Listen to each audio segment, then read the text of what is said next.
আগে যে সংগ্রামটা করা দরকার, এই যে যারা অরাজকতা করতেছে তারা কিভাবে এখনো প্রশাসন সহ রাষ্ট্রীয় বিভিন্ন দায়িত্বে আছে, তাদেরকে সরানো দরকার। এই কথাটা তো বলতে শুনি না। আগে তো তাদেরকে সরান যারা হাসিনাকে ফ্যাসিস্ট বানাইছে, যারা হাসিনার পক্ষে এখনো কাজ করতেছে, যারা আবার হাসিনাকে ফিরে আনার জন্য ছোট করতেছে, আগে আসেন না তাদেরকে সরাই।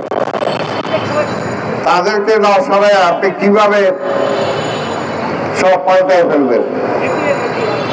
ফ্যাসিবাদের দোসরদের কাঁধে ভর করে আপনি নতুন কিছু করবেন বা ফ্যাসিবাদের সব কিছু দলিল টলিল মুছে দিবেন, এটা কি ওরা থাকতে সম্ভব হবে নাকি? আগে আসল জায়গায় হাত দেন। বাংলাদেশের রাজনীতিটা দুইটা ভাগে বিভক্ত, পরিষ্কার। একটা হলো ভারতীয় আধিপত্যবাদের শক্তির পক্ষে, আওয়ামী লীগ এবং তার দোসররা ক্ষমতায় ছিল দীর্ঘ 15 বছর। আর আরেকটি হলো বেগম খালেদা জিয়া, তারেক রহমানের নেতৃত্বে জাতীয়তাবাদী যে শক্তি, যে শক্তির উত্থান হয়েছিল যখন আওয়ামী লীগ ক্ষমতা আসার পরে এই দেশটাকে শেষ করে দিয়েছিল। আওয়ামী লীগ ক্ষমতা আসার পরে সেনাবাহিনী ধ্বংস করার জন্য রক্ষী বাহিনী বানিয়েছিল। আওয়ামী লীগ ক্ষমতা আসার পরে এই দেশের স্বাধীনতাকে ধ্বংস করার জন্য রাজনীতি নিষিদ্ধ করে দিয়েছিল। এই দেশটাকে ধ্বংস করার জন্য সকল মিল কল কারখানা সব জ্বালিয়ে দিয়েছিল এবং তারপরে এই দেশের দুর্ভিক্ষ উপহার দিয়েছিল। তখন এই দেশের জনতা, সেপাহী জনতা ঐক্যবদ্ধভাবে স্বাধীনতার ঘোষক শহীদ রাষ্ট্রপতি জিয়া রহমানকে এই দেশের রাষ্ট্রের দায়িত্ব দিয়েছিলেন এবং তিনি দায়িত্ব নেওয়ার পরে মূলত যে স্বপ্ন নিয়ে আমরা যুদ্ধ করেছিলাম সেই স্বপ্ন তিনি বাস্তবায়ন করেছেন। তাই আজকের এই দুইটা শক্তির দ্বারা বাংলাদেশে চলমান, শহীদ জিয়ার গলা যে বাংলাদেশের জাতীয়তাবাদ, আর আরেকটা হলো আওয়ামী লীগের তথাকথিত বাঙালি জাতীয়তাবাদ। এর বাইরে কিছু নাই।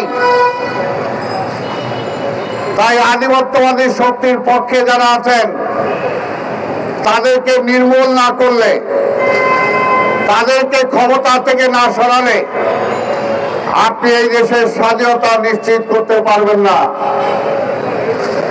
গণতন্ত্র এখন আসে নাই, তাই আমরা ভয় পাচ্ছি এই অবস্থা আবার ষড়যন্ত্র হয়ে যেমনি ভাবে তত্ত্বাবধায়ক সরকার ব্যবস্থাকে বাতিল করেছিল 111-এর মধ্য দিয়ে, গণতন্ত্রকে ছিনিয়ে নিয়েছিল, রাজনীতিকে বিরাজনীতিকরণের পথে ঠেলে দিয়েছিল, বেগম খালেদা জিয়াকে হত্যা করার চেষ্টা করা হয়েছিল, তারেক রহমানকে হত্যা করার চেষ্টা করা হয়েছিল। তার ধারাবাহিকতা আমরা দেখেছি বিগত 15-17 বছর। তাই বলতে চাই, ডক্টর ইউনূস সাহেব, আপনার প্রতি দেশের এবং বিদেশের মানুষের একটা আস্থা আছে। আমরা সেই আস্থায় ভর করে আপনাকে আমরা ক্ষমতায় এনেছি।